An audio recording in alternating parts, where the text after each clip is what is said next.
finding purpose. Where is my purpose? Searching for fulfillment. What does that mean to you, that purpose? To me, I think the first and foremost is that they are not the same thing. And I think for a very, very long time, being busy felt like the purpose. It felt like the thing to do. And actually, when you scrape that away, both for myself and for the people I work with, that there's so many different versions of success. There's so many different ways of wanting to live your life, wanting to run your business, or to, how you work. And for me, that purpose is doing something that I love, that intrinsically matters to me, and being able to share that with other people. And that is far more important to me than just being busy. Today, we're going to be talking about performance and the hidden cost of it, what authenticity is and why it matters to get to the bottom line, to get to your goals. So I have Emma Cowsill here, an AuDHD executive coach. She works at the intersection of neurodivergent leadership and lean systems thinking. She has 2 decades in FTSE 100 transformation. Then an ADHD and autism diagnosis that reframed everything. She helps ADHD founders and leaders build structures that fit how they're wired so that they can scale without burning out. Welcome, Emma. Hi, lovely to speak to you. Yes, you as well. In this current season right now, what are values that resonate the most with you? You've already said one in authenticity, but that is absolutely core to everything I'm doing. And I think the other one is purpose over busyness. It's that permission to define my own version of success and do something that truly lights me up. Purpose over busyness. One of the biggest things searched. Finding purpose. Where is my purpose? Searching for fulfillment. What does that mean to you, that purpose? To me, I think the first and foremost is that they are not the same thing. And I think for a very, very long time, being busy felt like the purpose. It felt like the thing to do. And actually, when you scrape that away, both for myself and for the people I work with, that there's so many different versions of success. There's so many different ways of wanting to live your life, wanting to run your business, or to, how you work. And for me, that purpose is doing something that I love, that intrinsically matters to me, and being able to share that with other people. And that is far more important to me than just being busy. What a gift and what a realization of going through the motions and realizing the meaning and the purpose behind the why and the importance of life and how you define it right now, how you should define it. Yeah. When we were chatting, you originally thought you would work more with individuals, and then it turned into so much more. Because I think there's a big need. What does that tell you about the need or what you're finding in the space now? I think the thing that came out really quickly is I love doing one-to-one work. I absolutely love it. I think you can get to a depth and a level of trust that is very different in a group setting. It is also tiring in a way, just in a way that expending energy in any kind of way does. But it turns into something bigger because I kept seeing that same pattern. So whether it's working one-to-one, the founder in front of me or the organization they're part of, it starts to ripple outwards. And I come at it very much from a neurodivergent lens because that is my experience and that is the I hate using this word, journey that I have had. But I think whether you are neurodivergent or not, the same can still be true. And definitely for me, I think the hill I will die on is that neurodivergent friendly practices benefit everyone, because there is no one who would be disproportionately put in a worse place by having clear agendas, by having things that consolidate everything together, by having a central point whereof all the questions are. How could that not be a good thing for you, whether you are neurodivergent or not, whether you're working on your own or not, or you're part of a big business? And everyone's trying to fit into this structure And some of the organizations I work with are local councils. So they will have been set up a very, very long time ago. So they'll have really old legacy systems that don't talk to each other, and all the processes have been figured out by Janet, who's been there 40 years, and it's all sort of been woven around there. That's not designed with anyone in mind. It's just kind of grown and not kept up in some ways. So that one to many gives me the chance to work with similar patterns, but being able to make that change at broader levels. Yeah, and it almost seems like the systems for systems' sake in terms of a past way of thinking. And it's like, at least just asking the questions like, why not try this? Why not do this? It's helpful for one person, but it's helpful for many people in different ways. And it at least allows people to come forward and realize that there's not just one way to do it, and it could be efficient, right? You have that background in terms of the lean systems and the operations. I I think it's an important time because I see people are seeing that for the first time. They're questioning things, they're questioning systems, the way it's been done, because one, it's probably not efficient anymore, especially with the exponential change of technology and the interconnected world. And two, has it actually benefited everyone, or was everyone kind of quiet throughout it and just abiding the system because it's the system? Yeah, absolutely. And I think I won't bore everyone to death with lean, but basically the two components of it are reduce waste and maximize value. And I think an awful lot of businesses right now are really, really trying to do the right thing, but they are worried about costs. They're worried about how to go about doing that when everything is already so busy. Like, how do we stop doing that and start doing something else? And for me, that's not what it's about. First of all, it's really not a nice to have. It's a fundamental change of looking at inclusive design rather than on an individual level. But the first thing you would do with anything is look at what is the stuff that you can stop doing? What are the things that waste so much time? Or why do we do this? Why is this set up this way? Have we tried to do anything else? And I think once you can work out what are the core non-negotiables, the things that can't be touched, i.e. you have phone lines and they need to cover this time to this time, and you need roughly this many people. Okay, cool. What then is up for grabs? Because if you are going to look at flexibility for other people, why wouldn't you offer it to other people? As long as it's it makes sense for the business and makes sense for the individuals. But yeah, once you can figure out what are the things that are not nailed down, you've got an awful lot of freedom, and actually things get done quite quickly. Yeah, and the fact that you're doing it for the reasons like the freedom, like the flexibility, like probably the growth of the business. I'm sure that's the why. And as we go into maybe that before part of your life when you were in those moments, to help paint a picture for people, I guess, one, what does that look like from a lens, say, in a business when people are asking for help, even if it's from an efficiency standpoint, even this is when you're just starting, I guess, what are they looking for? Was it growth? Like, was it something else? What did they think they wanted to get?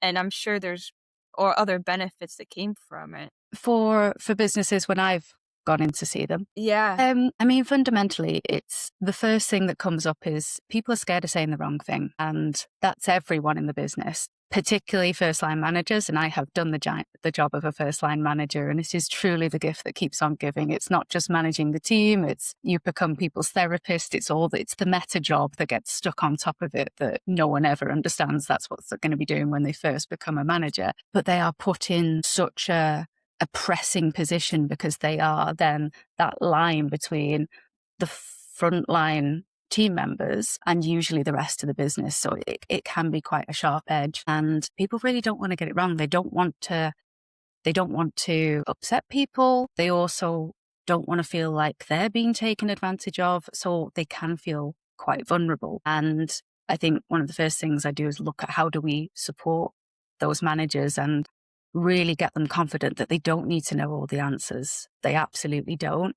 There's some different ways we can go around sort of questioning and making sure that that team still feels supported. But actually, it's not their responsibility to know more medical facts than a doctor would, or to be able to understand different sort of rules of engagement. That's the responsibility of the business, and to almost take that bit away from them and then have a centralized place for these are the options that people can have. But also, again, you are going to have so many people that maybe haven't disclosed things or don't know. The amount of times I have been in sessions and people have come up to me afterwards and just gone, I think I have some things to go away and look at for myself, because I'm recognizing things you're talking about in myself, in my children, and, you know, in my family. And it gives them that language to go away and do that.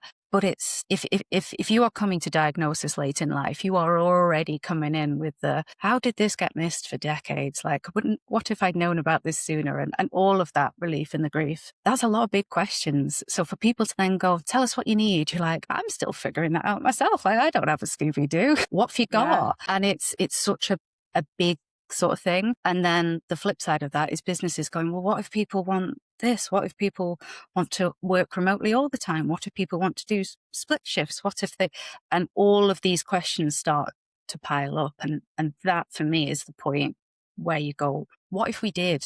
But what if it didn't matter? Because if more flexibility for most people is never going to be a bad thing, creates more opportunities whereby working parents who were really struggling to do the school run now maybe can do that, because they can do work in the morning, they can then go and do the school run, they come back. Like work fits around their life. It can complement rather than be something that you have to choose one or the other. And it's all very well and good saying, well, you know, give that to someone else, but that really expects that you've got another partner or caregiver or parent who could do that, or afford wraparound care, or all the things that then become extra things on top of that no one's in a position where they can spend more than they've got right now. Yeah. Wouldn't it be easier if we just had that? It brings the human element to it, right? The acknowledging the fact that we have our work, we have our home, we generally, you know, it sounds like people want to do the right thing. I mean, there's a fear of being wrong, or of judgment, or of having the best intentions and still being quote unquote wrong, or maybe offending someone by trying to do something different. And these are the things like reputation and even the fear, the vulnerability. I mean, a lot of that's also scary, of getting in the way of that. But it sounds like that it goes back to people want to help, but they're on the cusp of how. And I would like to peel back the layers a bit from your side of things. I would love to go into the tangible part, but also the meaningful part first with you, of why does this matter to you, and how is this important maybe in your life? I won't say journey, but your experience of getting to this point through corporate, through all of those years. Yeah, definitely. So I was thinking about this the other day. Working in neurodiversity and with neurodivergent people, and I am neurodivergent myself, has now become such a central part of my life. But if you asked me 6 years ago, I wouldn't have had any information. So I spent the last 2 decades in varying different industries across sort of telecoms and our automotive industry and even travel. But my background is operations and transformation, and I got into things very quickly. And quite early, I was one of the youngest people to be promoted in manager in my first job. And I definitely felt this desire to prove myself, to want to be taken seriously. And it's all right when you can look back and sort of pick those pieces back together. And actually part of that was probably RSD, rejection sensitivity. And that feeling that when I've talked to a lot of neurodivergent people, that feeling of maybe not being a proper grown up. You've got to this sort of stage and you're like, oh my God, I am getting a salary. I am responsible things. I've got to get myself at it. Like, that still feels quite overwhelming. So to then have responsibility, you definitely start to get that imposter syndrome coming in. But I forged this reputation for being the person who got things done because I worked out very quickly. That was such a huge benefit to my manager and to other people in that sort of leadership team, that was the way you got recognized. So I would do the difficult tasks, the things that people didn't really want to do. I would take all the difficult conversations. I would always end up with the attendance and the performance management stuff to do because I was quite comfortable with doing it. And that looked externally like a very, very quick progression from being an online advisor to running a call center within 2 years. And that got a lot of external recognition, but what it took from me was invisible, and I probably didn't clock it for quite a few years later, because it felt like that is what I saw other people doing. I saw other people running a million miles an hour, and that was how you got success. That is how you got promoted. That is how you sort of kept moving. So the cycle for me over those, like I say, best part of 2 decades was push really, really hard, work all the hours, be a complete cabbage at the weekend, for want of a better term, because I couldn't. Like, I couldn't do anything. Like, if you asked me what my hobbies were, I'd be like, I don't have the energy for hobbies or doing anything else. I would just barely move. I couldn't construct sentences, and I would just crash at the weekend. And I'd do that for years and years and years, and then completely crash out, recover, get myself I've got my new identity. This is what Emma's doing. I'm in this era. I'm doing this. Move into a new job. And then the cycle would repeat itself because I wasn't changing any of the core behaviors. So I couldn't work out why it kept doing these loops over and over again. That's really resonates. And I know it probably resonates with a lot of people. How would people know? You do what you're told. Success is this, right? Society says success is this, whether it is, university, whether it is going and getting the promotions at the job. I mean, promotions, more money, it's only helpful to the family in the downstream of things, but at what cost? At what cost of self, and what cost of having the weekends when that you gave everything? And it's not just working to relax on the weekend, just that's the only way to sustain, to continue to do the bare minimum at work, let alone the expectations of what should be done. And I think this conversation allows your point allows other people to recognize that in themselves of it's okay to understand what is, and I think it's masked under ambition a lot. It's masked under high achieving and ambition of going and going and going. And yes, goals are great, and it's good to have those goals, but I think it nails it what you said, at what cost. At home, do you have any time for you? I didn't have hobbies. There was a time I worked at a startup company, and it was live, breathe, dream, sleep the company. And to me, I'm like, that's what people do. And I didn't have any hobbies. I mean, my hobby was going to the gym. At least I had that system, but that's like the maintenance part that kept me to do more work, which is, wow. When you were going through those processes, was there a point when you started realizing the pattern, where you started seeing, oh, okay, I see this trend, and to try to change it?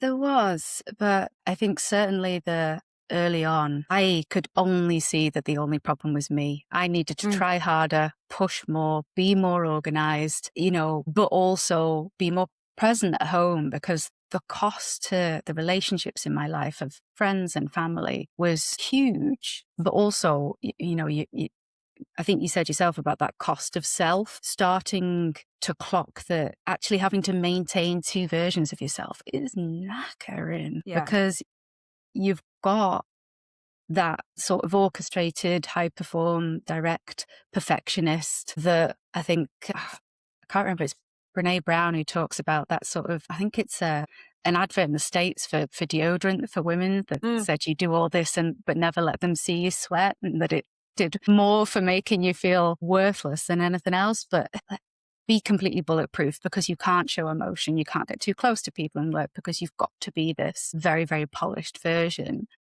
But then you've got this other version that is exhausted for a start, doesn't feel authentic, because you don't feel like you can actually show up as yourself. And when they start to drift further apart, there's a part of you being fractured, and that is incredibly uncomfortable. And then having to switch between the two just becomes really, really difficult. And it's not just you. If you've got a team, if you've got, I'll talk about the work sort of rather than the home, but if you've got a team around you, you are not at your best self as a leader in that, because it's creating operational chaos. You're overcommitting to stuff. You can't delegate it because you feel you've got to be, if you want something done, I'll do it myself type thing. You can't hand things off, because what if they don't do it to the level that you would do? And then you've got to do it anyway before it gets put in. Yeah. You are not being effective at what you do. And you were going through a lot of this. Was this before understanding your own diagnosis?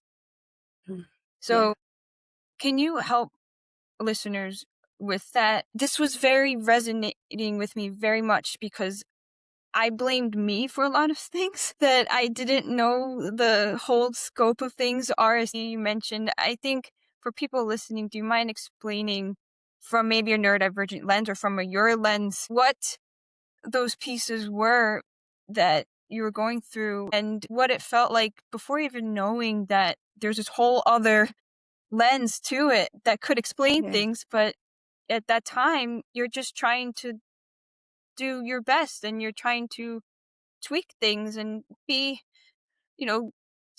work on your performance and all these things that you're trying to take control of yourself as if it's a you thing that you can't outwork.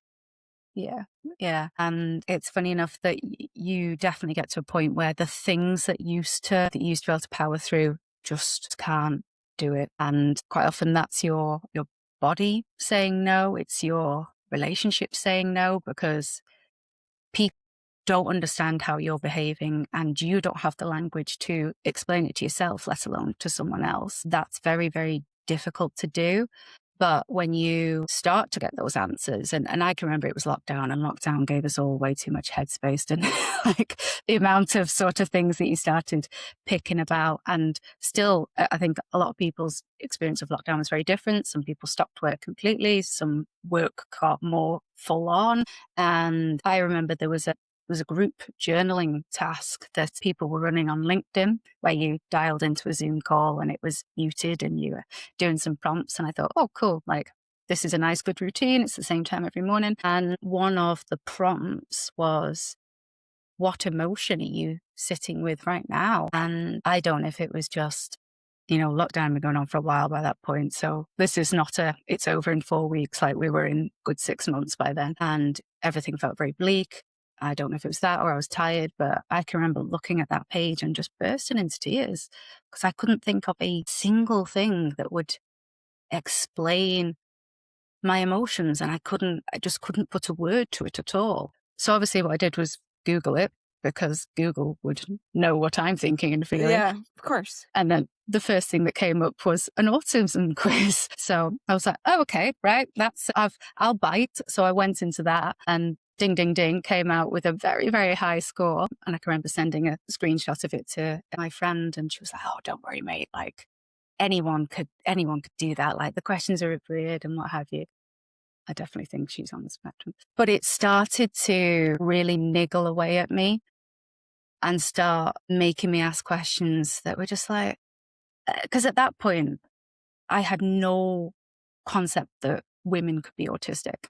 In my head, autism and ADHD is things that boys had. I didn't even know it was something that could exist in adults, let alone in women. I had two very clear stereotypes, and ADHD was naughty boys hanging out of trees, and autism was, Rain Man style, can draw the Eiffel Tower from memory or recite the decimal places of pi up to like 2, like just things that are very, very nuanced. And I think it's, thank goodness for social media. There's lots that's maybe problematic with it, but in terms of sharing information and people's lived experiences, I think it's incredible. And obviously the algorithm knew what I was looking for and kept showing me videos of, this is how ADHD shows up in me as an adult, and things that I just kind of went, oh God. And then I went down a rabbit hole of listening to all the podcasts, looking for all the stuff. And it really started to answer questions of things that I either thought everyone did, and they don't, or I thought was just me and was really weird, but actually turns out it's got a specific name and it's a specific trait. And, that was 5 years ago, and I'm still on that journey of discovery. I don't think you ever stop, because I think what we know and what we understand evolves. But also, once you start to put the pieces together, like hormones and sort of social economic sort of status, and, you now find that there's so many comorbid conditions that you've probably got a high chance of having dyslexia, dyspraxia, and all the other things. You just keep wanting to consume that. But that information itself was hugely powerful, but then sent me into a complete shame and questioning. I know from talking to neurodivergent people that, that go through a similar thing, which is it, or am I just, again, am I not trying hard? Am I trying to give a medical name to something that's just how much is the ADHD? How much is just who I am? And the other thing is, if you start looking at the list of traits of autism and ADHD, it's like the opposite of a job description, isn't it? Can you imagine going, hi, employer, and I was a project manager at this point, who wants a time-blind project manager who's disorganized and can't prioritize? It just felt like such a awful thing to want to have a conversation with work about, that felt like a huge problem to try and solve. And, I think for so many people, that's then the next thing. What do I do with this information? Like, how do I explain this to people in a way that just doesn't sound like I can't hold anything together? Yeah. There's a lot of guilt and shame and rewiring of what was once thought was true versus what is. And then is it, for lack of a better word, is an excuse? Is an excuse? Is it my personality? Is it just me looking at it too much, so much so that I'm like, my mind is picking up on those things for me because that's all I'm consuming? And it's very hard to describe to people that feeling, because it's like you have your whole life of what you thought. And then a lot of times, say it's in the family as well, it's like, oh, well, that's just how we do things. But then you go to other families and other situations, like, actually, it's not. It's not. And it's very hard to explain that to people, because it's like, oh my gosh, always stemming back to even when I was younger, when people were younger and they realize, it's going back to the RSD of maybe I was rejecting myself because I thought everyone was being mean to me. But in reality, there was a piece of it that I was like, oh, they're just being mean to me. I'm just going to block out everyone in my life. And I'm like, I just thought so many things were me from my experience and talking with others too. It's this unveiling of, it stems to like feeling good enough too, of good enough. And even in, say, in different systems, right? Whether it's the school system or the work system, it's that disconnect, so to speak, because I don't think it's talked about. So like you mentioned, the stereotypes, I think that's why this is so powerful. That's why what you do is so powerful, because it is hard for people to comprehend, because it's like unveiling years and decades even of ingrained subconscious thoughts and conscious thoughts of identity and society and structure. Like, wait a minute, when I try to follow the rules, there's some rules that aren't meant to be followed, so to speak, some societal rules. That's why people are doing this. Like, it's like people aren't choosing. I think I mentioned at one point when I heard roll your eyes, I used to like look around, like try to roll my eyes. And once I realized it's just an expression, I'm like so many things, just so many dots just clicked. And I really appreciate you sharing that, because I do feel people listening to, they can relate, whether they have a sense of neurodivergence, maybe they do not, or maybe they just have their own mindset and challenges that are just inside, right? And I think we don't talk about that. And then from that point on, for the people trying to help, whether it is family, spouse, parents, and workers, knowing that there could be a whole other dialogue, whole other things going on inside someone's mind that they're figuring out. So when you ask them 5 questions about their day or about their goals, maybe it's a bigger question than what we say it is. Yeah. Yeah. And I think that's the thing that has really made the difference for me. I said, look at those list of traits and just be like, who on earth would want to employ you? Actually, the thing that helped me change that was starting to think, but even despite that, these are things that you might not know, because I have learned how to manage. And I use that word very carefully, because manage infers perhaps fix, and it's really not. There is definitely an element of, I have, again, go to the systems, built a workaround that isn't necessarily scalable or sustainable and might cost me an awful lot. And having the language for that, because people would think I'm incredibly organized, but it's only because I'm organized because I'm disorganized. If it is not in my calendar, it doesn't exist. If my car keys are not in the same place, I could not tell you where they are. So I had built enough mechanisms, also quite rigid routines, and that was definitely the autism. And there are times that autism and ADHD can almost balance each other out, or at least complement, but there is definitely a lot of the time where they are at war with each other and trying to do different things. You've got that need for structure versus need for, I want to do whatever I want and I'm going to do this today, but not planned anything, and then get guilt because you haven't done the things that you wanted to do. And being able to unpack those is hugely, hugely helpful. Also then to be able to have the language to explain it to someone else, particularly my partner, and say, I have quite specific ways of doing things, but that doesn't mean they are the right way of doing things. And if you want to do the washing and hang it in a different way, that is absolutely fine. I may well go round and move it afterwards, but that is not me telling you you've done it the wrong way. I just can't help myself. And I do wonder if I'd never had this information, that's when I start to think about the relationships in my life, whether, it's partners or friends and family, and, what might have been different if I'd known this earlier and just been able to explain things in a neutral way that is not right or wrong, and it's not combative. It's that curiosity over judgment, rather than seeing something that doesn't look right to you and thinking it's weird or a fight. Yeah. I think that goes back to when we talked earlier of people not wanting to say something, because a lot of times it's people just see things different ways. Like, there's so many different ways of thinking and communicating, let alone different backgrounds, different cultures, like all of these things we bring with us. If you go one place, it could be fine to say something, in another place it's offensive, or even being too polite in some places, or too direct, and then that's a clash just from that side of things. And I think it goes back to people don't know what to say. Sometimes we don't. It's because of that. We think it's ourselves, or people think it's themselves. Or when, say, I have some OCD tendencies with, like, COVID it was really hard for me. I don't want to get too much into that, but it was extremely hard for me from a germ perspective.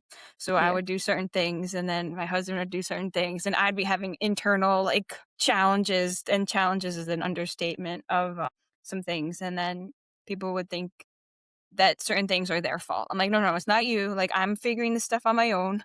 I am slightly having a panic attack, or sometimes I did have panic attacks about things that seem so trivial to others. To me, it was my everything, right? It was in that moment. That was not good. And how do you explain that to people? And you definitely can in the moment.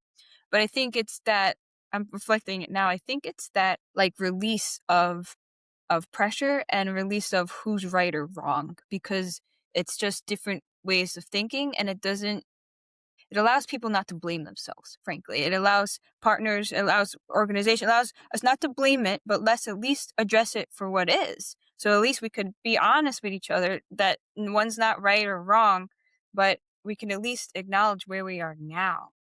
Yeah, definitely. My ADHD diagnosis was first. That was 2 years ago, and I was in corporate employment at the time. And actually my autism diagnosis was just last month. So I've got that as a business owner. But when I had my ADHD diagnosis, the first people I told were my team. I came straight off the call and into one with my team and just went, I've just been diagnosed with ADHD. And they went, congrats. I was like, yeah, I think so. And it was just really nice to be able to share that with them. And as I built that team, one disclosed during her interview that she was autistic, and actually another has since gone on to be able to explore that, but actually said it's because you were so open about talking about it, Emma, that I wanted to be able to go and look at other things. And that is the thing I wanted to do. I don't think you need to find meaning in everything, but there were no other senior leaders in our business that were talking about it. So I thought if I can change that for one more person who's maybe where I was sort of 10, 15 years ago, if I can change that in any way, then that to me is a really, really positive thing. But for me, I definitely think it made me a better leader, because guess what? Realizing my brain might work slightly different, well, that means other people's do as well. So maybe I don't want to presume how other people might want to work or how things were intended. And I think it allowed me to be curious and to, again, you say with managers just about that sort of confidence of saying when you don't know something.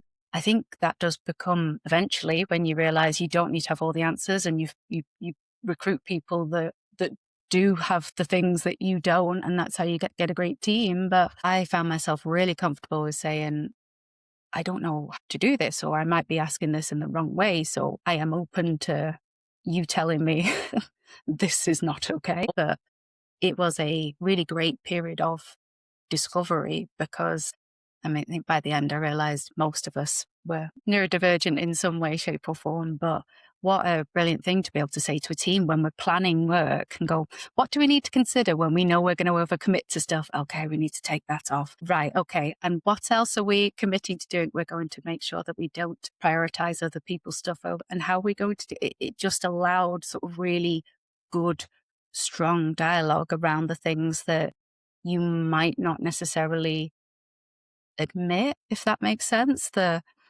We keep saying we're going to deliver 10 projects, and actually we only get 6 done. So shall we just say that we will do 6 in this period of time and plan it that way, so that we're not trying to pull things back in? And it allowed much more efficiency and, being able to work at a much better output. Yeah, it's a beautiful blend of systems, efficient systems, and humanity, because you have the background, right? You've been in the system. You've been in the system from a different perspective as well. And then you're understanding the impact or even the cost of, say, abiding by systems that no longer work. I mean, frankly, maybe they work, maybe they didn't work in the past, but you're acknowledging that. And then take it a step further, you're allowing people to be themselves and showcase their vulnerability. Because why is that important? Because if people are vulnerable, then if there's a big deadline or something, even in personal situations, if there's something big, okay, now I have the psychological safety. I have the ability to voice how I'm feeling as is, like you said. If I keep committing to 10 every month, and that's why am I committing to 10 anymore? It's not working. If I could do 6 very, very well, and then that's what's going to get the goals, and that's what's going to really help, then we're going to do that. And you know what comes from that 6? Something else that we didn't even know was there, a gift that maybe a member that you're working with, or even say in a relationship, a gift of having a vulnerable conversation of, I just thought my whole life you saw it this way, but it turns out there was something else and I was taking blame for that. It's like, it allows the conversations and the humanity behind it. I find that so fascinating. Yeah, definitely. And I think more empowerment to advocate for yourself and for your people. Because if I then go, right, if I go to my team, what one thing do you need from me? And they go, we need you to protect our time, even if it's just 1 day a week, because we're getting pulled in different places. That gives me the information to go back with a very good, strong message that is, I know a lot of people come to my team for this, and this, and they love helping you. What I would ask is that you're not putting meetings in with them on a Friday, that you don't appear at their desks. If you need anything, please come through me. And that communication allows things to change. And yeah, like you say, it's humanity and process. It's where they come together.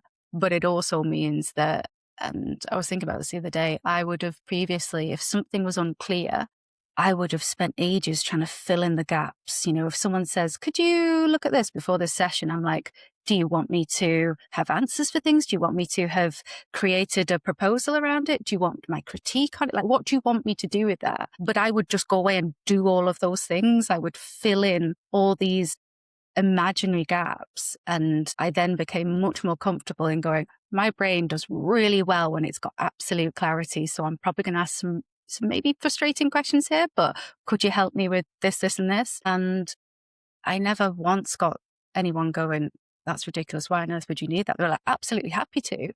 And that helped them understand what was clarity for me and possibly for other people who maybe didn't want to ask at the time. But it just really helped make things move easier instead of just thinking, I must be really thick because I don't know what they're expecting me to do here. So I'm going to overplan. Do you mind explaining to how'd you get from where you were working, say, in corporate and going through the motions and finding all of that, the diagnosis in yourself, and I'm sure all of the new thoughts that come from that. How has that led to where you are now in what you do to help others? I think for me, I started very quickly to see a really strong connection between ADHD coaching and lean continuous improvement. And probably because an awful lot of those mechanisms will have been designed by neurodivergent brains. But there's something really soothing, but also quite clear about, I'm going to use the really boring things like streamlining and optimizing and all that. But it's just get rid of the clutter. Just get rid of the stuff that doesn't matter. And that might look like, and if you think about sort of the person who is in a corporate role and sometimes their calendar is decided for them, and someone who's running their own business and has complete control over their calendar, you may think they could look completely different, but actually they could still look like, if you color code stuff, they could still look like the rainbow, like back-to-back meetings here and then like big proposal things and going straight into there without doing something else. And, the amount of people who run their own businesses who go, I completely control my calendar. Why is it wearing me out? Like, I left corporate to be able to do this and it still feels unmanageable. And one of the first things we do is, what can we put together so that you're not task switching, so that you're not going from having broad conversations to trying to do deep work. And actually, when do you do your best solo work, like the real sort of nitty gritty things? Is it first thing in the morning? Is it after lunch? Do you want to do it on Friday afternoon when it feels like there's a little less tension? Find out what that is and plug those things in first. And then protect it like your life depends on it. And again, if you are in an employed role, if you can get your manager to advocate for you then, and this is when I do my best work, it would be great if people didn't interrupt me and stuff didn't get put over there. You can have your best intentions and stuff will come in that is urgent. That's absolutely fine. But if every single thing that comes in is at crisis level, then the problem is beyond the person and the team. That's how a business is operating. And that's a much bigger systemic thing. But even just as I say, finding the times that work really, really well for you and being able to cluster tasks. If you want to do all of your client calls on a Tuesday and a Wednesday afternoon, put them in together. If you do that and actually think, I do it, but then I'm completely wiped, it takes me out on a Thursday, play around with it and move them about a bit more. And just having that autonomy to be able to move your work around can make such a difference in a person. And we're not robots. We don't do, are you the same at 6 a.m. as you are at 6 p.m.? Because I'm not. Nope. Not at all. And you will know yourself whether you are fired up in the morning and that is when you are sharp as a tack, or that's don't wake me, like leave me alone, speak to me after 11 a.m. because that's when I'll be able to give you the best part of me. And I think being able to, this is where language is really important, particularly when you are working with other people, because this isn't a demand. This is I do my best work when I can do X, Y, Z. So you will get the best out of me when I can do this. I appreciate it can't be every time, but this would really, really help. And work that around the team. There's a couple of things I used to do, particularly within teams in operations, where it's putting as much friction as possible into the quick question, oh, could you just do this? And In offices, it is rife. I saw a stat the other day that said the average office worker in the UK is interrupted every 4 minutes. And I just went, oh, can Yeah. you imagine? And then you've got to refocus. Like anyone who's had their work interrupted and then you've got to get back into it, that stop is torture. But I don't think that goes away. I think even if you work remotely, Teams will be going off, your phone will be going off, carrier pigeon, what have you. Like it is absolutely rife. People will get hold of you if they need to. And one of the things we used to do is just try and put as much friction in as possible. So you'd have Friday, no meetings. That's everyone's time to get everything done, or maybe no meetings before 11 a.m. And I had one team that got really creative and they would pick a certain time or day, and it was maybe sort of like Friday afternoon. You could only communicate with written word. So if you're in the office and you needed something, instead of pinging it out on Teams or Slack or whatever you're using, you had to write it down and then show it if you wanted people to do stuff. If you were at home, you'd take a picture of it and put it in the chat, and you'd be amazed what can wait when people can't be bothered to go and get a pen and paper. Worked like a dream. They had so much fun doing it. And they would even check, like, how many things did you manage to do that you would have asked? And it's fascinating to watch. That's cool because you're bringing the fun to it. It doesn't have to be clunky. It doesn't have to be, oh, this whole new rule. Like it can just fit and be fun. And it could make people feel seen and understood and allow people to process things maybe in advance notice and have that curiosity to also ask the questions of what else can we do? How else can we do it?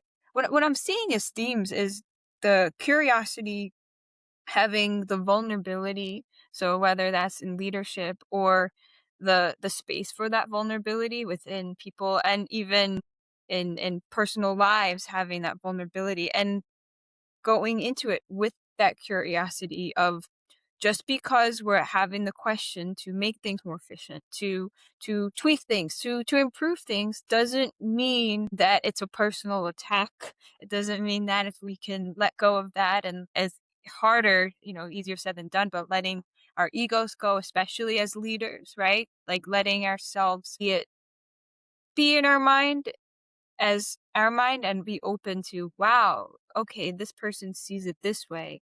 And if I am clear with Emma, then she's going to help me with all these other things.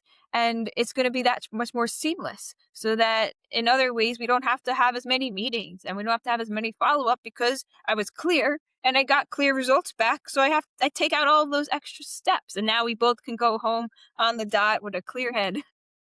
So I think that those are extremely great tangible ways that people can take things into their day, even if it's understanding where your energy is higher, where you have the most focus. And for me, it's being on airplane mode, honestly. Like if I am in a task, I have to be on airplane mode. There's no quick thing. If it's in a completely different part of my brain, it's really hard for me to go there and come back to where it is. And that's just what it is. I have my Google set up. So like my business Google Chrome has like all my business stuff, and my personal one separate. Like when I have the business one open, no personal messages come through. It's just business, because it affects so much. And there's certain outliers, right? Like my husband or things. If you need to call me, I do have some blocks, but you know, otherwise, I found like my time was given to everybody else. And going back to performing and understanding really why that authenticity matters. The whole point of the TrueIcon podcast is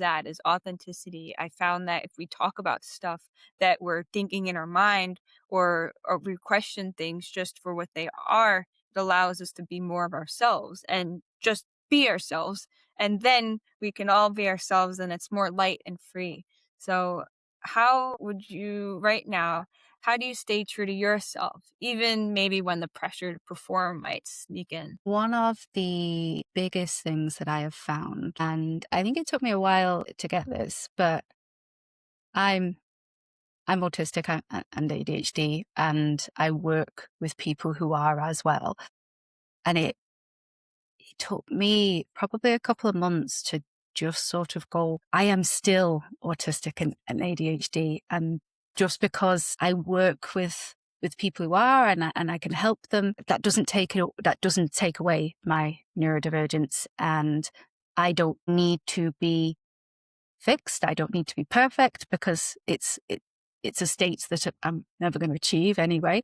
But I was definitely, for a little bit early on when I sort of first started the business, not forgetting that, because you don't forget that, do you? But it was almost that's what I'm not thinking. That's what I've probably sort of just let get away from me for a little bit. So that is definitely how I stay true to myself, because I can still be ADHD and work really well with people who are, and add a lot of value. And I don't think I would have always been able to say that. I don't think I would have always had that. I don't know what the word is, because I don't know if it's confidence, but I think it's more that knowing of myself. And even I've started with a new client, and I came off our first session and ran to my partner and just went, I just like, this was amazing. Like I loved it. Like, just, we click so well, and I am absolutely in awe of some of the things she's done and what have you. But I still know that we are going to do some great things working together, that her being brilliant doesn't take away from my brilliance. And it felt incredible. It wasn't oh God, and if only I could do that. It was such an incredible feeling. And I think that's definitely that understanding of myself. And I think a lot of that comes with the work of being able to look at the times when you've been less than perfect, or much less than perfect, and analyze sort of behavior over a long period of time. And there's so many periods over the last 2 decades and beyond that I probably could have dealt with myself in a lot better compassion and understanding. But I have it now, and I am where I am now because of that, and I wouldn't change it. So that for me is how I stay true to who I am and what I'm doing. And still, being ADHD and autistic doesn't change the fact that I can add incredible value and be the thing I wish I'd had when I first started in business. And that grace in self to do it. I mean, you do so much for the community, and I do, from hearing this too, see a lot of the things you were going through. You are helping people at that point right now. You're helping people figure out that while learning, right? We're not all experts all the time, but like you said, like, you helped someone real time and they told you like how much you helped them. You allowed them to open up, like planting seeds, and you allowed them to go and either say how they were feeling or try something new that they wouldn't have done because of that. And that's really huge. And a follow-up to that, based on the nature of the conversation, is there anything that you let go or that you changed your mind on since maybe before or earlier on? Ooh, that's a great question. I think I wouldn't say I've let go completely, but the thing I am actively working on is being that version of me that I wanted to over the last 2 decades, and probably comes back to that bit about values and authenticity. And it's having those constant check-ins, whether it's weekly, monthly, that are we adding too much stuff to our plate? What do we need to take away? Because my brain loves shiny stuff. Oh, let's try this. I want to go and do this. Or I've had a great conversation with someone and they just go, like, I really wish I had someone who could do this. And I'm like, I can do that. Brilliant. And I can just go off on a tangent.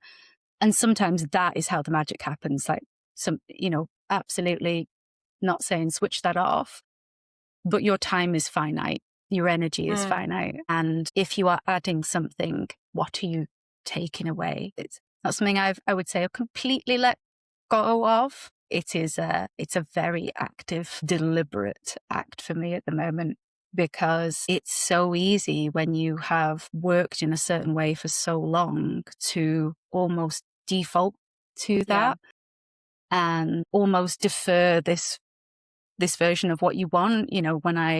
When I get to X, or when I do to X, I will then not work on a Friday afternoon, or I will go to the gym on my lunch break, or no, like, do those things now, because it's so much more difficult to break that habit and routine later on. Start as you mean to go on, and that's whether you're building a business or whatever it is that you want to do. It's don't don't delay that thing that you want because it feels very far away, because we only have two sort of time things, so it's either right now or some indeterminate time in the future, and it's very difficult to then get things to connect up if you haven't got that purpose moving forward. And I think that's important because we always talk about doing new things. So that's why I was curious of, well, you're right, we only have so much time, right? And now and not now is definitely a thing. And how can we take what we do have now and build the systems in place to help us when we're in the parts where things are hard? You know, that I call it like a wave, like a graph that goes up and down of we have really good moments and full of momentum in life, and then they're followed by challenges, and we could be followed by one really high moment from one really low moment, and it keeps fluctuating. But I do believe that it's our systems that help us in those challenging times, that help us to continue to, instead of just going up and down, we're going generally up towards growth, but there are the up and down, but you're generally going up. So those are key. And as we wind down this conversation, is there anything that I haven't asked or anything that you would like to share that could be helpful to people who are, or people or organizations who either want to help people own their now, like stop performing and own themselves, or maybe someone who's at that point where they're performing? Yeah, I think definitely for organizations, I would ask who's in the room when you're making decisions and who's not getting a voice. And actually, I used to do it in a leadership group I was in, where if you've ever done sort of insights or DISC profiles or any of the psychometric tests, where we knew there was a gap. So we used to have an empty chair that we would call whichever one was missing, and it would draw our attention to it. So, okay, that's what we would do. What about someone else? And it was a very, very helpful reminder. But I think if you're then considering, how do we do something? How do we implement something? Like, who is in that room? And then the second part is the accountability. Okay, and how does it get seen through? Because lots of people will have been in all the focus groups where you've encouraged to tell us everything that's wrong and we will take it away. And that's great. And you can't do everything, but you do need to go back with something. You need to be able to say, out of everything, these are the top 3 things and this is what it looks like. And if you can bring them on the journey, that's incredibly powerful. And I think for individuals, go back to what we sort of said at the start, that being busy and being successful aren't the same things. And it's very easy, that sort of stress hamster wheel of doom to, how many times when you just are overwhelmed by the things to do that you just look at your emails, because probably a couple of quick wins I can pick out of there.